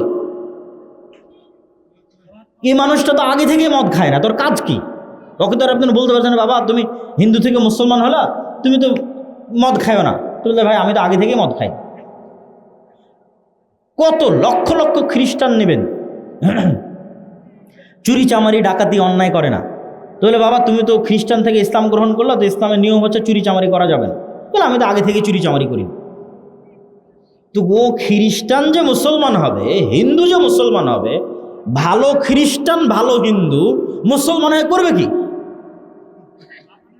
একটাই কাজ আছে, সেই কাজটা কি বলেন তো? এইবার বুঝলেন ওই হাদিসের অর্থ, যে মুশরিক আর মুসলমানের মধ্যে পার্থক্য কি? সালাত। তুমি সালাত আদায় করার তো মুসলমানই নাই, তুমি মুসলমান থাকারই তো কোনো দরকার নেই। কেন এরকম আরো অসংখ্য হিন্দু আছে, খ্রিস্টান আছে, মদ খায় না, বিড়ি খায় না, জুয়া খায় না, জুয়া খেলে না, চুরি করে না, ডাকাতি করে না, কত হিন্দু খ্রিস্টানের ভিতরে। ওই হিন্দু খ্রিস্টান আর তোমার মধ্যে পার্থক্য, কোনো পার্থক্য নেই। তাহলে আদেশ হিসেবে নারী পুরুষ নির্বিশেষে, ধনী গরিব নির্বিশেষে প্রতিদিন করতে হবে আল্লাহর একমাত্র একটাই আদেশ, তার নাম সালাত। এই জন্য সালাতের ক্ষেত্রে কোনো এক্সকিউজ দেওয়ার অপশন রাখা হয়নি, যে সালাতের ক্ষেত্রে আমি কোনো অজুহাত দিব, এই অজুহাত দেওয়ার কোনো অপশন রাখা হয়নি। সিয়ামে অজুহাত আছে, মনে করলাম সিয়াম নারী পুরুষ নির্বিশেষে, মনে করে নিলাম সিয়াম ধনী গরিব নির্বিশেষে, কিন্তু সিয়ামে অজুহাত দিতে পারবো। আমি বুড়ো হয়ে গেছি, সিয়াম রাখতে পারবো, ঠিক আছে সমস্যা নেই, ফিরিয়ে দিয়ে দাও। বলে আমি গর্ভবতী, আমি ঋতুবতী, সিয়াম রাখবো, ঠিক আছে তোমার জন্য এই অপশান দিয়ে দিলাম। অসুস্থ তো তোমার জন্য অপশান দিয়ে দিলাম। তাহলে যেই সিয়ামটা আমরা অন্তত ধনী গরিব উভয়ের জন্য রেখেছিলাম, ওইটাতেও ডট ডট ডট ডট অসংখ্য অপশান আছে। একমাত্র আদেশ আল্লাহর, যে আদেশে কোনো অজুহাত না, না নারী না পুরুষ, না শিশু না বৃদ্ধ, বয়স হওয়ার পর, না অসুস্থ, না দাঁড়িয়ে না বসে না শুয়ে, না পানি আছে না পানি নাই, না তায়াম্মুম আছে না তায়াম্মুম নাই, না কেবলা চিনি না কেবলা চিনি না, না কাপড় আছে না কাপড় নাই, কোনো পরিস্থিতিতে কোনো সিচুয়েশনে কোনো অজুহাত সালাতের জন্য গ্রহণযোগ্য নয়। কেন? এটা একটা মাত্র আদেশ, এই জন্য এত কড়া আদেশ। তো আপনাকে বেশি দেয়, বাকি সারাদিন তো আপনি নিজের কাজই করছেন। আল্লাহর পক্ষ থেকে আদেশ শুধু একটা, সালাত আদায় করতে হবে। কেন? এই একটা দিয়েই আপনি আপনার নিজের নাফসকে কাজ করাচ্ছেন, ওকে কাজে বাধ্য করছেন। ওই নাফসকে যত আপনি এই কাজে বাধ্য করতে পারবেন যে তোমাকে সালাত আদায় করতে হবে, জামাতে সালাত আদায় করতে হবে, নিশ্চিত থাকেন আর যত গুনাহে আপনি লিপ্ত আছেন। অসংখ্য যুবক আমাদের সাথে সাক্ষাৎ করে, কথা বলে, প্রশ্ন করে যে ভাই আমি এটাতে আসক্ত, বের হতে পারছি না। কেউ ভিডিও গেমে আসক্ত, বের হতে পারে না। কেউ জুয়ায় আসক্ত, বের হতে পারে না। কেউ প্রেমে আসক্ত, বের হতে পারে না। তা আমি সবাইকে একটা কথাই বলি, এবং এটা বাস্তব, যে তুমি ওইটার থেকে বের হওয়ার চিন্তা বাদ দাও।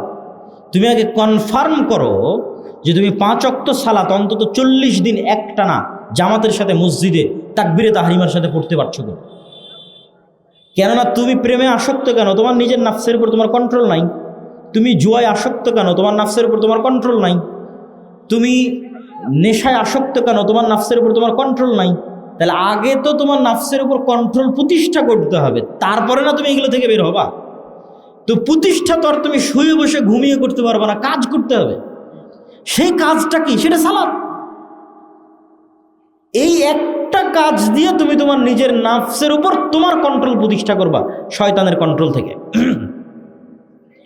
তো অন্তত একটা ডোজ, একটা কোর্স যদি তুমি কমপ্লিট করো, যে না আমি 40 দিন একটানা 5 ওয়াক্ত সালাত জামাতে আদায় করবো। যেমন সামনে রমজান আসতেছে, রমজানের 30 দিন যদি আপনি কট্টর সিদ্ধান্ত নেন যে না, রমজানের 30 দিন যেমন পুরো শরীরের সিয়াম চলবে, লাআল্লাকুম তাত্তাকুন যেটা আগে বলেছি, তার সাথে আমার নাফসকে আমি মাত্র একটা কাজ দিব, বেশি কাজ দিয়ে লাভ নাই, যদি না পারেন একটা কাজ দিব, সেটা হচ্ছে 5 ওয়াক্ত সালাত জামাতে আদায় করবো। বলেন ইনশাআল্লাহ। তাহলে একটানা 30 দিন, তারপরে যদি আরো 10 দিন যুক্ত করে 40 দিন করেন, এটা একটা কোর্সের মতো, একটা ডোজের মতো। অ্যান্টিবায়োটিক ডোজ যেমন পূর্ণ কমপ্লিট করতে হয়, এই পূর্ণ যখন আপনি একবার 40 দিন বলছি, এই পূর্ণ 40 দিন যখন আপনি কমপ্লিট করে ফেলবেন, আপনি নিজেই বুঝতে পারবেন যে আপনার নাফসের উপর আপনার কন্ট্রোল ক্ষমতা প্রতিষ্ঠিত হয়ে গেছে। তাহলে বক্তব্যের দ্বিতীয় অংশ, সিয়াম শয়তানের বিরুদ্ধে যুদ্ধ, সালাত শয়তানের বিরুদ্ধে যুদ্ধ।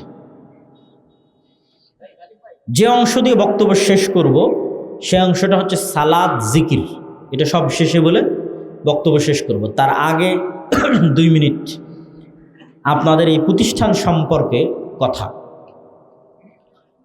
আমার বক্তব্যের মধ্যে একবার এই আলোচনা এসেছে যে টাকার মাধ্যমে গুনাহের কাফারা হয়। ওই পয়েন্টকে ধরে একটু সামনের দিকে আগাই। ইন্নাল্লাহা আশতারা মিনাল মুমিনিনা আনফুসাহুম ওয়া আমওয়ালাহুম বিআন্না লাহুমুল জান্নাহ। মহান আল্লাহ জান্নাতে প্লট এবং ফ্ল্যাট বিক্রি করবেন। হাল আদুল্লুকুম আলা তিজারাতিন, আমি কি তোমাদের এমন একটা ব্যবসার কথা বলে দিব না যেই ব্যবসাটা হবে আল্লাহর সাথে।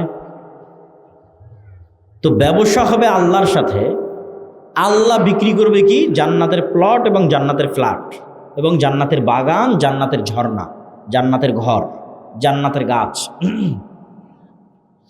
জান্নাতের একটা গাছও বিক্রি হবে।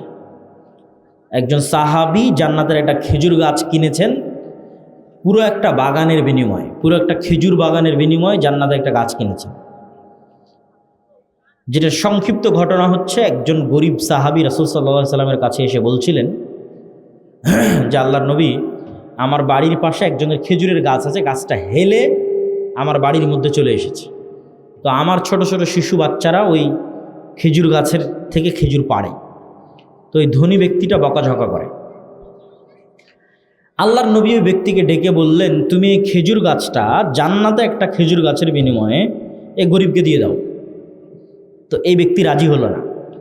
সেও ভালো মানুষ, কিন্তু নিজের সম্পদের উপর নবীরও অধিকার চলে না। মানুষের সম্পদের উপর নবীরও কোনো অধিকার নাই, স্বেচ্ছায় না দিলে। তো এই ঘটনা একজন সাহাবী আবু দাহদা তার নিকট পৌঁছল। তার বিশাল এক খেজুরের বাগান ছিল। ওই ধনী ব্যক্তিকে গিয়ে সে বলল, তোমার এই খেজুর গাছটা আমি কিনতে চাই আমার এক বিশাল খেজুর বাগানের বিনিময়ে। তো বলে ঠিক আছে, বিক্রি করে দেবো, ভালো কথা, এত বড় খেজুর বাগান পাচ্ছে, মাত্র একটা খেজুর গাছ, কোনো সমস্যা নেই। বলে ঠিক আছে, দাও, দিলাম। তো আবু দাহদা বিশাল এক খেজুর বাগান ওই ধনী ব্যক্তিকে দিয়ে দিল, আর ওর থেকে একটা খেজুর গাছ কিনে নিল। ওই খেজুর গাছ কিনে নিয়ে এসে বা রাসূল সাল্লাল্লাহু আলাইহি ওয়াসাল্লামকে বলছে, আল্লাহর নবী, আপনি এরকম ঘোষণা দিয়েছেন, এটা কি ঠিক? কি ঘোষণা? তো বলে, এই খেজুর গাছ যদি ওই গরিব সাহাবীকে দেওয়া হয় তাহলে জান্নাতে একটা খেজুর গাছ পাওয়া যাবে। তো বলে, হ্যাঁ, কথা ঠিক, যদি এই খেজুর গাছ ওই গরিব সাহাবীকে দেওয়া হয় তাহলে তার জন্য জান্নাতে একটা খেজুর গাছ। তো বলে, আল্লাহর নবী, আমি আমার পুরো এক খেজুর বাগানের বিনিময়ে এই খেজুর গাছটা কিনে নিয়েছি, এই খেজুর গাছটা আমি ওই সাহাবীকে দিয়ে দিলাম। আল্লাহু আকবার। তাহলে এই ব্যক্তি আল্লাহর সাথে ব্যবসা করার জন্য পুরো একটা খেজুর বাগান বিক্রি করে দিয়েছে, একটা খেজুর গাছ জান্নাতে নিবে এই জন্য। তো এই বিক্রিটা বাস্তব, এই বিক্রিটা রিয়াল, সত্য, এবং এই বিক্রিটা লাভজনক, শতভাগ লাভজনক। 20%, 30%, 40, 50, 60 না, শতভাগ। কী জন্য শতভাগ লাভজনক? দুনিয়াতেও লাভ, পরকালেও লাভ। আমি এখন আপনার কাছ থেকে একটা জমি যদি নিই, টাকা আপনি আমার কাছে রাখতে দিবেন না। আপনি বলবেন, জমি দিয়েছি, টাকা দাও। টাকা কিন্তু জমি বিক্রেতা নিয়ে চলে যাবে। আর আমি এখন বলতেছি, আল্লাহ, জান্নাতে একটা ফ্ল্যাট দরকার, জান্নাতে একটা ঘর দরকার। তো বলে, ঠিক আছে, কি করতে হবে? এটা করো। ধরেন আমি একটা দান করলাম, আমি মসজিদে একটা ফ্যান কিনে দিলাম, একটা মসজিদ বানিয়ে দিলাম। মানুষকে খাওয়ালাম, ইয়েতিমের দায়িত্ব নিলাম, কোনো একটা কুয়া ঝর্ণা আল্লাহর রাস্তায় দান করে দিলাম, যেমনটা সাহাবীরা করেছে। তো সেক্ষেত্রে ওই খেজুর গাছ, ওই খেজুর বাগান, ওই মসজিদ, ওই ফ্যান, ওই কুরবানির গোস্ত, এগুলো একটাও কি আল্লাহ সুবহানাহু ওয়া তাআলা নিজে নিয়ে চলে যাবে? নিজে নিয়ে চলে যাবে না। তাহলে অন্যের সাথে ক্রয় বিক্রয়ের সময় আপনার টাকা দিয়ে দিতে হচ্ছে, নিজের কাছে রাখতে পারছেন না, নিজে ব্যবহার করতে পারছেন না। আর আপনি আল্লাহর নামে একটা কুরবানি দিলেন, সেই কুরবানির গোস্ত আপনিই খাচ্ছেন, তাহলে লসটা কোথায় হলো? কুরবানির গোস্তটা তো আপনিই খাচ্ছেন। ওই গোস্তটা যদি আপনি বাজার থেকে কিনে নিয়ে আসতেন, ওই টাকাই লাগতো। তাহলে শুধু আল্লাহর নামে দান করার কারণে গোস্তও তো খাচ্ছেন, মাঝখানে ফাও ফ্রি আপনি জান্নাতও পেয়ে যাচ্ছেন। আপনি এখন মসজিদে একটা ফ্যান লাগান, ওই ফ্যানের বাতাস কে খাবে? আপনিই খাবেন। তাহলে ওইটার দুনিয়াতেও আপনি ব্যবহার করতেছেন। যেমন আল্লাহর নবীর মদিনায় মসজিদে নববীর সামনে একটা কুয়া ছিল, ইহুদি মালিক। আল্লাহ নবী বললেন, কে জান্নাতে একটা ঝর্ণার বিনিময়ে কুয়া দান করে দিবে? উসমান ইবনে আফফান বললেন, ঠিক আছে, আমি জান্নাতে একটা ঝর্ণার বিনিময়ে কুয়া দান করে দিলাম। কিনে, ইহুদির কাছ থেকে কিনে আল্লাহর রাস্তায় অফ করে দিলাম।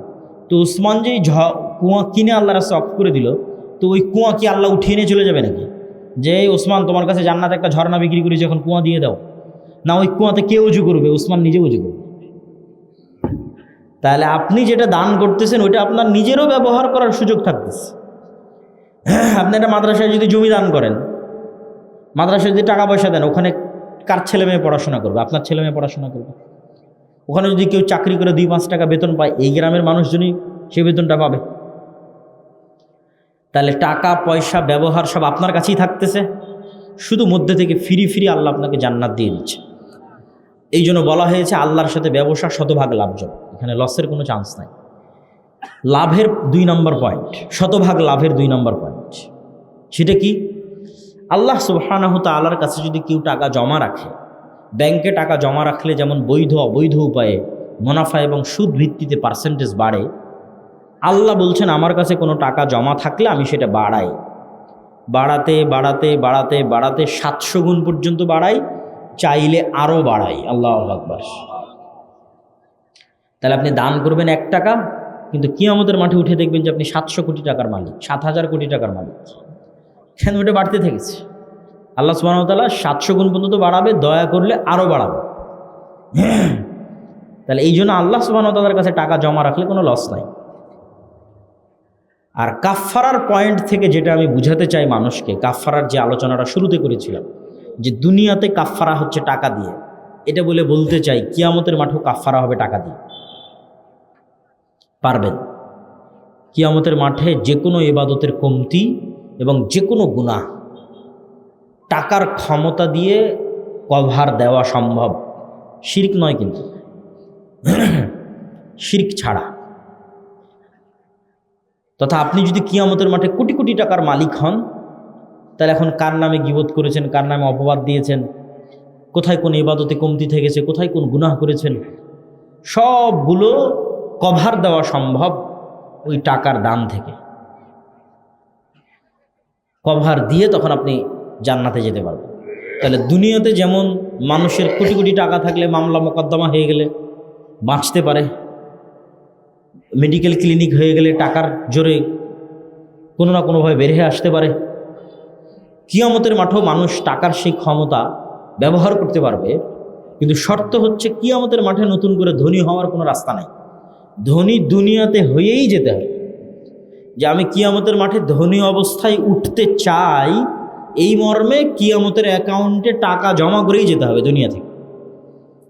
এই জন্য মুসলমানের গরিব থাকার সুযোগ নাই, মুসলমানকে ব্যবসায়ী হতে হবে। মুসলমান ব্যবসায়ী কওম, ব্যবসায়ী জাতি।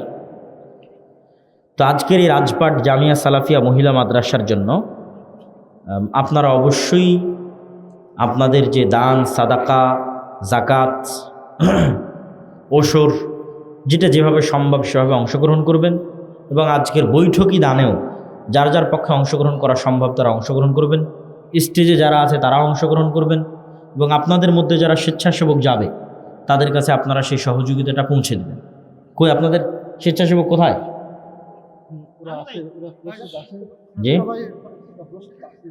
তো কই প্রস্তুত থাকলে দেখা যায় না তো। জি, আমি আমার বক্তব্যের শেষ অংশ, আপনারা ওস্তাদজিকে নিয়ে আসেন, আমি বক্তব্যের শেষ পয়েন্ট শুরু করছি, এবং যারা সহযোগিতা অংশগ্রহণ করতে চান তারা সহযোগিতা করেন। আমি বক্তব্যর যেভাবে শুরু করেছিলাম সেটার সামারিটা করে বক্তব্যের শেষে চলে যাই। বক্তব্য আমি শুরু করেছিলাম আজকের এই আধুনিক বিশ্বে যারা গণতন্ত্রের ধ্বজাধারী, মানবতার দার্স প্রদানকারী, এদের এই বুলি, এদের এই মিষ্টি কথা, এগুলো সব মিথ্যা। এবং এটার বিপরীতে আপনাকে ইসলামকেই দাঁড় করাতে হবে, ইসলামের নিজস্ব বৈশিষ্ট্যের উপর, ইসলামের নিজস্ব গুণের উপর, এবং এর বিপরীতে ইসলামই দাঁড়িয়ে থাকবে এবং ইসলামী বিজয় হবে। কেন পৃথিবীর আর কোনো বিষয় আমেরিকার মানুষকেও শান্তি দিতে পারবে না, আমেরিকার মানুষও অতিষ্ঠ হয়ে যাবে। শান্তি কোথায় পাবে? ইসলামে পাবে। দলে দলে ইসলাম গ্রহণ করা ছাড়া আমেরিকার মানুষও বাঁচার রাস্তা নেই, নাহলে ওদের ছেলে মেয়েরাও নিরাপদ নয়, শয়তান শেষ করে দেবে, ধ্বংস করে দেবে। তাহলে আমেরিকা, ইউরোপ, ইংল্যান্ড সবার বাঁচার রাস্তা কি? ইসলাম। তো এই জন্য ইসলামকে তার আসল অবস্থার উপর টিকিয়ে রাখা এবং আপনার এবং আমার কাজে কর্মে ইসলামকে ফুটিয়ে তোলা, যে ইসলামটা কি এটা আমার আচার ব্যবহার দেখে মানুষ বুঝতে পারবে, আমার কথা দেখে বুঝতে পারবে। তো এই যে ইসলামের নিজস্ব স্বকীয়তার বাইরে গিয়ে ওই সমস্ত পাশ্চাত্য কিছু থিওরিকে সর্বশেষ কথা মনে করা, যেন এরপর আর কোনো কথা নাই, একে প্রশ্ন করার কোনো সুযোগ নাই, এটা থেকে বেরিয়ে আসতে হবে। আর এই পাশ্চাত্য থিওরিগুলো ধর্মনিরপেক্ষতাবাদ, সেকুলারিজম, লিবারেলিজম, এরা যে আমাদের ধ্বংস করতে চায় তার প্রমাণ আর দেওয়ার কিছু নাই। তার প্রমাণ তারাই করে দিয়েছে যে তারা কি চায় এই মিথ্যা কথাগুলো দিয়ে। তাহলে শয়তানের এই ষড়যন্ত্রগুলো থেকে আমাদের বাঁচার জন্য আজকের আলোচনায় কয়েকটা বিষয় তুলে ধরেছি। 1 নম্বর তুলে ধরেছি সিয়াম, 2 নম্বর তুলে ধরেছি সালাত, এবং শেষ করব জিকির দিয়ে। আল্লাহ সুবহানাহু ওয়া তাআলা বলেন, ওয়া আকিমিস সালাতা লিযিকরি। জি, মহিলাদের প্যান্ডেলেও আপনারা নিজ দায়িত্বে দান সংগ্রহ করেন। ওয়া আকিমিস সালাতা লিযিকরি, সালাত প্রতিষ্ঠা করো আমাকে স্মরণ করার জন্য, আমার জিকিরের জন্য। তো সালাত জিকির, সালাত জিকির, এই জন্যই সালাতের কোনো এক্সকিউজ নাই।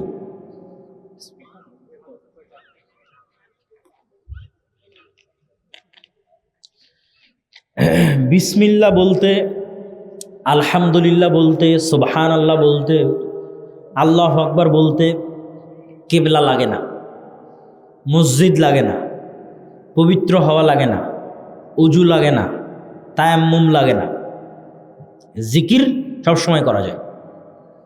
সালাত জিকির, সালাতকে বলা যায় আকিমিস সালাত লিযিকরি, সালাত জিকির। তার মানে সালাত বসে আদায় করতে পারছি না, দাঁড়িয়ে পারছি না, কেবলা নাই, কাপড় চোপড় নাই, পবিত্র হওয়ার ব্যবস্থা নাই, তাহলে আমি একটা উলঙ্গ মানুষ, কেবলা চিনি না, কোনো এক অন্ধকার ঘরে প্যারালাইজড অবস্থায় পড়ে আছে। তাহলে তখনও তো আমি জিকির করতে পারবো ভাই, তখনও তো আমি আলহামদুলিল্লাহ বলতে পারবো, আল্লাহু আকবার বলতে পারবো, ব্রেন যতক্ষণ সজাগ আছে, সচেতন আছে। তাহলে তো কোনো মাফ পাওয়ার কোনো রাস্তা নেই, কেন সালাত জিকির। কি দিয়ে মাফ নেবেন? তখনও শুয়ে থেকে কেবলাবিহীন অবস্থায়, উজু তায়াম্মুমবিহীন অবস্থায়, কাপড়বিহীন অবস্থায়, হাত পা নড়ানোবিহীন অবস্থায়, রুকু সিজদাবিহীন অবস্থায় জিকির তো করতে পারবেন, ওটাই তো সালাত। তাহলে সালাতের মধ্যে পুরোটাই জিকির। কিভাবে আপনি দেখেন, আজান দিয়ে শুরু হচ্ছে, আল্লাহু আকবার, আল্লাহু আকবার, এই পুরো আজান জিকির। অজুর শেষে যে দোয়া বলছেন সেটা জিকির। আল্লাহু আকবার বলে সালাত শুরু করছেন, এই আল্লাহু আকবার জিকির। সালাতে যে কোরআন পড়ছেন, সূরা ফাতিহা পড়ছেন, পৃথিবীর শ্রেষ্ঠ জিকির কোরআন। আল্লাহু আকবার বলে রুকুতে যাচ্ছেন, এই আল্লাহু আকবার জিকির। সামি আল্লাহু লিমান হামিদা বলে রুকু থেকে উঠছেন, দিয়ে বলছেন রব্বানা লাকাল হামদ, এটা জিকির। এগুলো একটার মধ্যেও কোনো দোয়া নাই, এগুলো জিকির। রুকুতে বলছেন সুবহান রাব্বিয়াল আযীম, এটা জিকির, এখানে কোনো দোয়া নাই। আল্লাহু আকবার বলে সিজদায় যাচ্ছেন, বলছেন সুবহান রাব্বিয়াল আ'লা, এটা জিকির, এটার মধ্যেও কোনো দোয়া নাই। দোয়া করার সুযোগ দেওয়া আছে সালাত আদায়কারীকে একমাত্র সালাম ফেরানোর পূর্বে, আর বাকি পুরো সালাত, উত্থান পতন, উঠা বসা, রুকু সিজদা, এটা হচ্ছে জিকিরের সর্বশ্রেষ্ঠ ফরম্যাট। জিকিরের শ্রেষ্ঠতম ফরম্যাট হচ্ছে সালাত।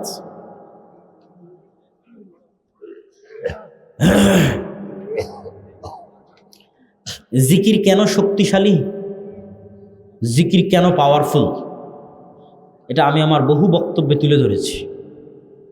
কিছু মানুষ না বুঝে না জেনেই একটা সমালোচনা করে বসে থাকে। আল্লাহ সুবহানাহু ওয়া তাআলা কথা বলেন এবং আল্লাহ সুবহানাহু ওয়া তাআলার কথা বলার আওয়াজ আছে, শব্দ আছে। কেউ যদি আল্লাহ সুবহানাহু ওয়া তাআলার কথার আওয়াজ এবং শব্দকে অস্বীকার করে, তাহলে সে মুতাজিলা এবং কাফের হয়ে যাবে। আল্লাহ সুবহানাহু ওয়া তাআলা মুসা আলাইহিস সালামকে যখন ডাক দিয়েছেন, এটা বাস্তব, রিয়াল, সত্যিকার ডাক। যখন কথা বলেছেন, মুসা আলাইহিস সালাম আল্লাহর আওয়াজ শুনেছেন, সে আওয়াজে তিনি কথা, আল্লাহ সুবহানাহু ওয়া তাআলার সাথে কথা বলেছেন। তো আল্লাহ সুবহানাহু তাআলার কথা, কালাম, আওয়াজ হচ্ছে কোরআন। এইটা বুঝতে হলে আপনাকে প্রথমে বুঝতে হবে যে আমরা যা বলি সব আওয়াজ। বাংলা বলতেছি না, এটা কিন্তু বাংলা নয়, এটা কিন্তু আওয়াজ।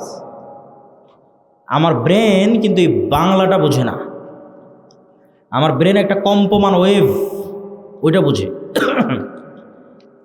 এটা যখন কানে ঢোকে তখন একটা কম্পমান ওয়েভ অবস্থায় ব্রেনে সিগন্যাল ঢোকে, কাঁপতে কাঁপতে কাঁপতে কাঁপতে কান রিসিভ করে, কানের পর্দায় গিয়ে আঘাত করে। তো কানের কাছে এটা আওয়াজ, আওয়াজ হিসেবে আসছে। এখানে যদি আপনি চাইনিজদের বসায় রাখেন আর আমি 1 ঘন্টা আলোচনা করলাম, চাইনিজরা বাংলা শুনবে না আওয়াজ শুনবে? আওয়াজ শুনবে। আপনি ওই যে গরু যে চিল্লাচ্ছে, হাম্বা হাম্বা করতেছে, আপনি কি শুনতেছেন? আওয়াজ শুনতেছেন। পাখি যে কিচির মিচির করেছে, আপনি কি শুনতেছেন? আওয়াজ শুনতেছেন। কিন্তু ওর প্রত্যেকটার অর্থ আছে, ওইটা আপনি জানেন না। ওইটা সুলাইমান আলাইহিস সালাম জানতো, পাখি কি বলতেছে। যেমন আমি চাইনিজেরটা জানি না। এখানে যদি একটা চাইনিজ বক্তা বসে থাকতো, আপনারা সামনে থাকতেন, শুধু আওয়াজ শুনতেন। আমাদের ব্রেনকে শেখানো হয় এই আওয়াজটার এই অর্থ, তখন ব্রেন বুঝে যে এটা বাংলা আওয়াজ আসতেছে, আওয়াজটা বাংলা আওয়াজ, ও রিসিভ করে। কিন্তু আলটিমেটলি এগুলো আওয়াজ।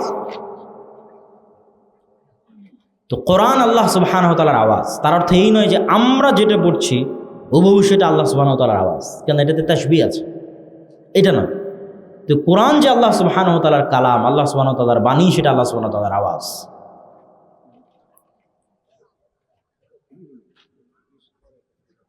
তো কোরআন শ্রেষ্ঠতম জিকির, উম্মতে মুহাম্মাদির উপর আল্লাহ সুবহানাহু ওয়া তাআলার শ্রেষ্ঠতম উপহার কোরআন।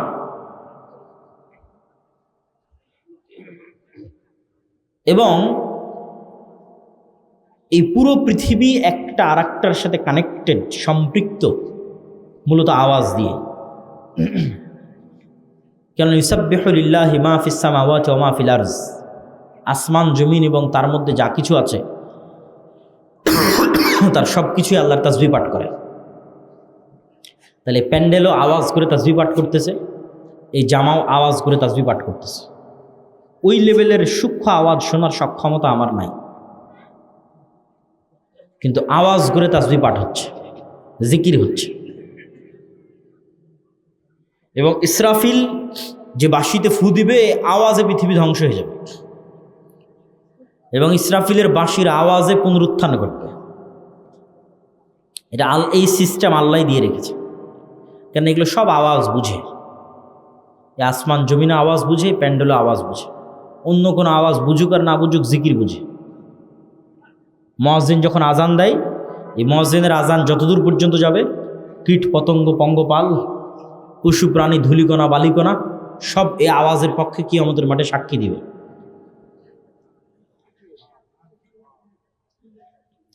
এবং কিয়ামতের পূর্ব মুহূর্তে মুসলমানদের শুধু আওয়াজ দিয়ে রাসূল সাল্লাল্লাহু আলাইহি ওয়াসাল্লাম স্পষ্ট বলছেন যে বানু ইসহাকের একদল লোক যুদ্ধ করবে, যারা কোনো অস্ত্র দিয়ে যুদ্ধ করবে না, শুধু জিকির দিয়ে যুদ্ধ করবে। তাদের মুখ থেকে একটা করে জিকির উচ্চারণ হবে, একটা করে প্রাচীর ভেঙে পড়ে যাবে, একটা করে জিকির উচ্চারণ হবে, শহর বিজয় হয়ে যাবে। সুলাইমান আলাইহিস সালাতু ওয়াস সালামের ঘটনায় কিছু কিছু মুফাসসির লিখেছেন যে রানী বিলকিসের সিংহাসনকে যে আনতে বলা হলো, তো একজন জিন ইফরিত সে বলছে, আপনি যে মাজলিসে বসে আছেন জাহাপনা, এই মাজলিস শেষ হওয়ার আগে আমি নিয়ে চলে আসব। এটা সুলাইমান আলাইহিস সালামের পছন্দ হয়নি। সুলাইমান আলাইহিস সালাম আরও দ্রুত চাচ্ছিলেন। তো আল্লাযী ইনদাহু ইলমুম মিনাল কিতাব, যার কাছে কিতাবের জ্ঞান আছে, এরকম একজন ব্যক্তি, তার নাম কোরআনে নাই, মানুষ কি জিন তাও বলা নাই, কিন্তু বেশিরভাগ মুফাসসিরগণের মন্তব্য যে তিনি মানুষ। তিনি বললেন চোখের পলক পড়ার পূর্বে নিয়ে আসবে। তো জিন নিয়ে আসবে মজলিস শেষ হওয়ার আগে, আর মানুষ নিয়ে আসবে চোখের পলক পড়ার পূর্বে। কেমনে সম্ভব? চোখের পলকে এই যুগে ডাটা ট্রান্সফার হচ্ছে, মেসেজ, কথা, ভিডিও, লাইভ চোখের পলকে চলে যাচ্ছে।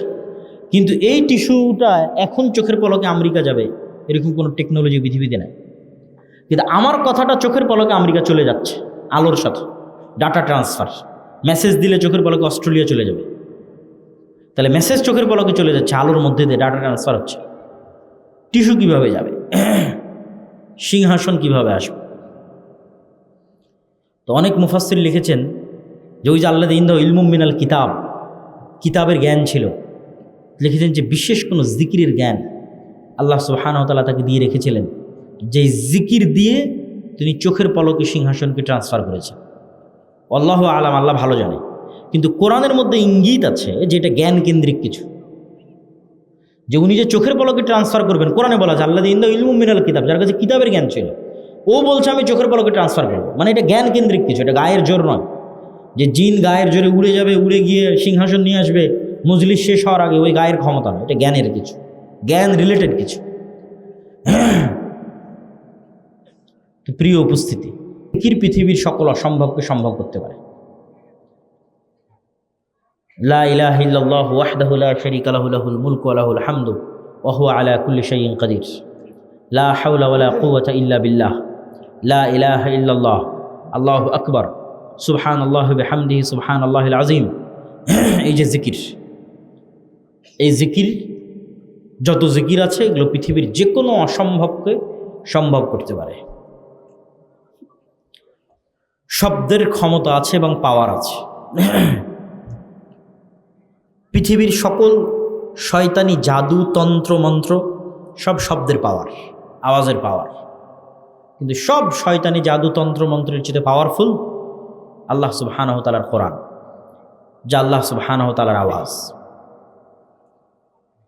যেগুলো সব কিছুকে শেষ করে দিতে পারবে। নাস, ফালাক, ইখলাস, আয়াতুল কুরসি, সূরা বাকারার শেষ 2 আয়াত, সূরা ফাতিহা, এর চেয়ে শক্তিশালী কোনো আওয়াজ পৃথিবীতে নেই। যেন পৃথিবীর সকল জাদু, সকল বদনজর, সকল তন্ত্র মন্ত্র, বদ জিন যা আছে সব শেষ। তো শুধু ওই পর্যন্তই সীমাবদ্ধ থাকবে এমনটা নয়, বরং মানুষ সকাল সন্ধ্যার জিকিরের মাধ্যমে সবচেয়ে বড় যে অর্জনটা করবে সেটা হচ্ছে সবচেয়ে সহজে যেই জিহ্বা দিয়ে শয়তান জাহান্নামে নিয়ে যেত, সবচেয়ে সহজে ওই জিহ্বা দিয়ে জান্নাতে চলে যাবে। আল্লাহু আকবার। সবচেয়ে ইজি, সহজ। খালি একটা সিদ্ধান্ত নিয়ে যদি আজকে এখান থেকে উঠেন যে আর মানুষের সাথে কোনো অপ্রয়োজনীয় কথা বলবো না, কোনো গীবত, তোহমত, চায়ের স্টল, আড্ডা, এই জিহ্বাকে আর এগুলো ফালতু কাজে লাগাবো না।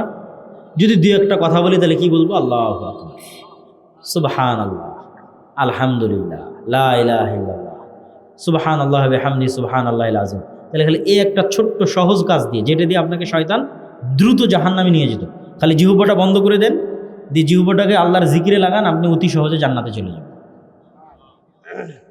এই একটা শিক্ষা যদি নিয়ে আমরা আজকে উঠতে পারি, আমি কিন্তু বক্তব্য শেষ করে দিচ্ছি, ওস্তাদজি কত দূর, এই একটা শিক্ষা নিয়ে যদি আমরা উঠতে পারি আর বক্তব্যের শেষে নির্বাচন কেন্দ্রিক যত গুনাহ বললাম, এটা হচ্ছে এই যে মাসিক আল ইতিসাম। এই মাসিক আল ইতিসাম আপনাদের এখানে আসে কি না? আপনাদের বাড়ি ঘরে, প্রতিষ্ঠানে, মসজিদে প্রতি মাসে মাসিক আল ইতিসাম আসা উচিত। আমি নিজে প্রতি মাসে মাসিক আল ইতিসামে লিখে থাকি।